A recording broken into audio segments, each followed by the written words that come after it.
দেশের রেলে সম্প্রতি যোগ হয়েছে কোরিয়া থেকে নিয়ে আসা আধুনিক ৩৫টি রেল কোচ।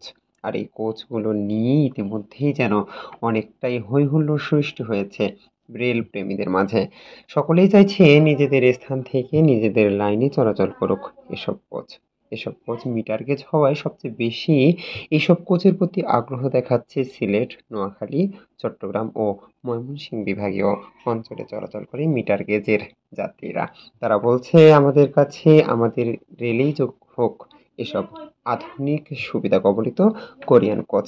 তবে এসব কোচ এখনো কোন লাইনে চলাচল করবে সেসব বিষয়ে কোনো ধরনের সুনির্দিষ্ট তথ্য পাওয়া যায়নি। তবে আশা করা হচ্ছে যে কোনো একটি সিদ্ধান্তের মধ্য দিয়ে বাংলাদেশের রেলে যোগ হতে যাওয়া আধুনিক সুবিধা কবলিত কোরিয়ান কোচগুলো সম্প্রতি সময়েই চলাচল করবে দেশের রেলে।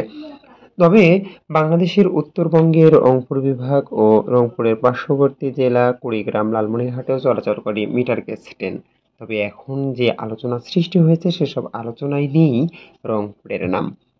রংপুরবাসী বলছে বৈষম্যের শিকার হতে চলেছে আবারও রংপুরের মানুষ।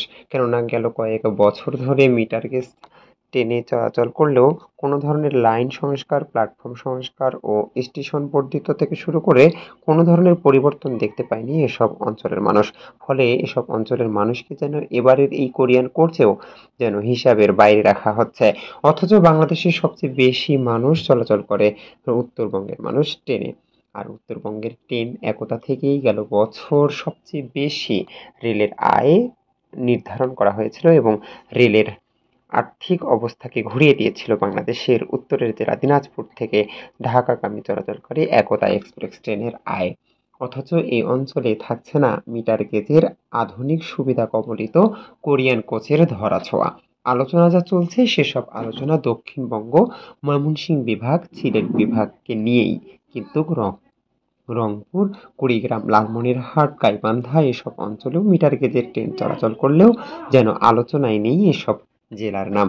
তবে এসব অঞ্চলের মানুষের প্রাণের দাবি হচ্ছে সবচেয়ে বেশি মানুষ চলাচল করে ট্রেনে করে উত্তরবঙ্গের মানুষ। সেসব বিষয়ে মাথায় রেখে সুনির্দিষ্ট একটি ভালো সিদ্ধান্ত রেল কর্তৃপক্ষ এমনটি আশাবাদ ব্যক্ত করেছে রংপুরের মানুষ।